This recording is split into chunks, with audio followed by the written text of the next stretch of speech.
Remember this? The leftover glaze that I had? I'm finally going to get to try it. I've never done it before. So I've got 2 cups I'm going to try it with. I've already glazed them. One is a clear glaze and one is in black. And I'm just going to try around the rim, a little bit like that, because I don't know how runny it's going to be. I'm going to put it on a bisque, on a cookie, in case it runs and sticks to my kiln shelf. And so I'm just going to get some glaze and wet a bit just at the top so it can stick to the wet glaze. That's what I've been told, so let's see if it works. Okay, so let's wet this.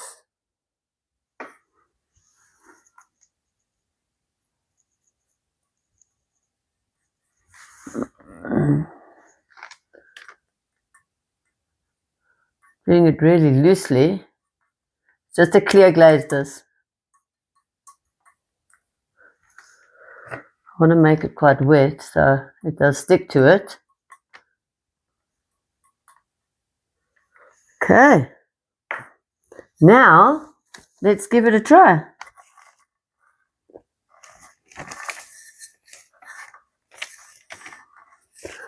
Well, there you go. Confetti. I don't have a clue what this is going to look like. Oh, we could do it a bit more over here. So let's just wet a bit over here.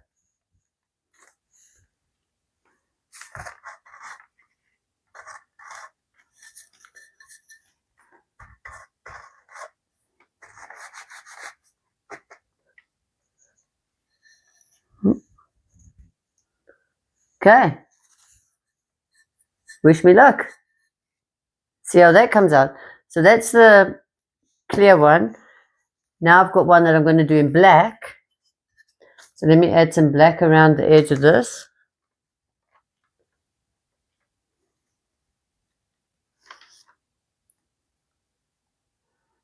Who knows what these are going to look like?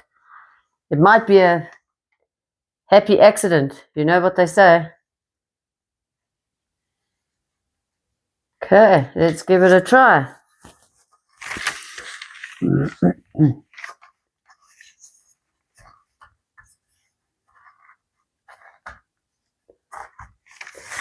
Because the handle's here, I might have to just like sprinkle some of this on.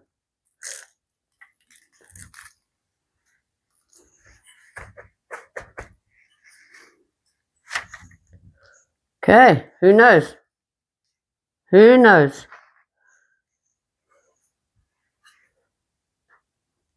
It might be total crap, but we'll see. That's what they look like. Little confetti dipped. Haven't a clue what they look like. I think there's 5 glazes in each. Like I said earlier, I'm going to put them on a little cookie to prevent it from running onto my kiln shelf. And I'll show you the results when it comes out.